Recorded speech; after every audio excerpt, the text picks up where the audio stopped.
What is the one thing that everybody wants? This question has been asked since ancient times, especially among philosophers. What is the one thing that everybody wants? And the answer was always the same. The one thing that everybody wants is to be happy. Simple enough, right? But it gets more complicated because everybody disagreed about what it meant to be happy, what would make you happy.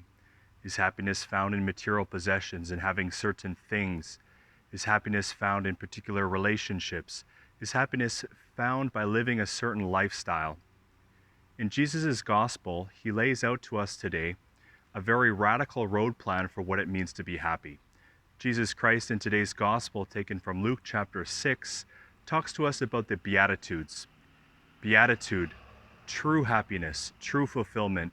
Jesus lays out a road plan that's a bit of a paradox, a very strange way, it would seem, for us to encounter happiness. Let's have a listen. So Luke chapter 6, verse 20 onwards. And Jesus, raising his eyes towards his disciples, he said, "Blessed are you who are poor, for the kingdom of God is yours. Blessed are you who are now hungry, for you will be satisfied. Blessed are you who are now weeping, for you will laugh. Blessed are you when people hate you, and when they exclude and insult you, and denounce your name as evil on account of the Son of Man. Rejoice and leap for joy on that day. Behold, your reward will be great in heaven, for your ancestors treated the prophets in the same way." Jesus' Beatitudes are quite unexpected. He lays out a way of life that seems strange, that doesn't seem to bring fulfillment, but it does when we live it. Jesus says that we are happy when we are poor, when we are hungering. We could also interpret it this way. We find our happiness when we are with those who hunger, when we are with those who are poor, when we are with those who suffer. Ultimately, the Beatitudes kind of turn our expectations for happiness on their head.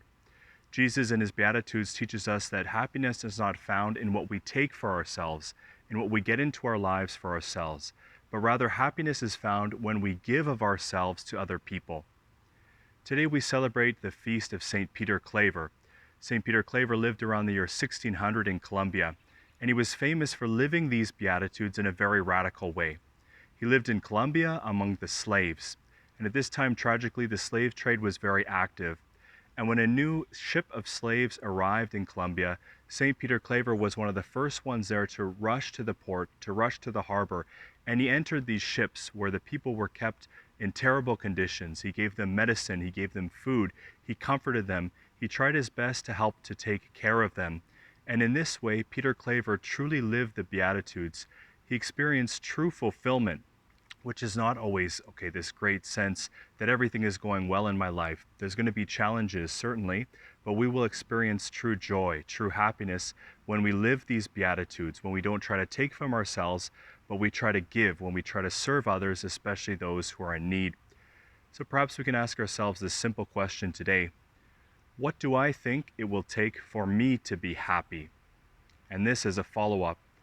Have I ever experienced the happiness, the fulfillment, the joy that comes from living the Beatitudes, Jesus' roadmap for happiness?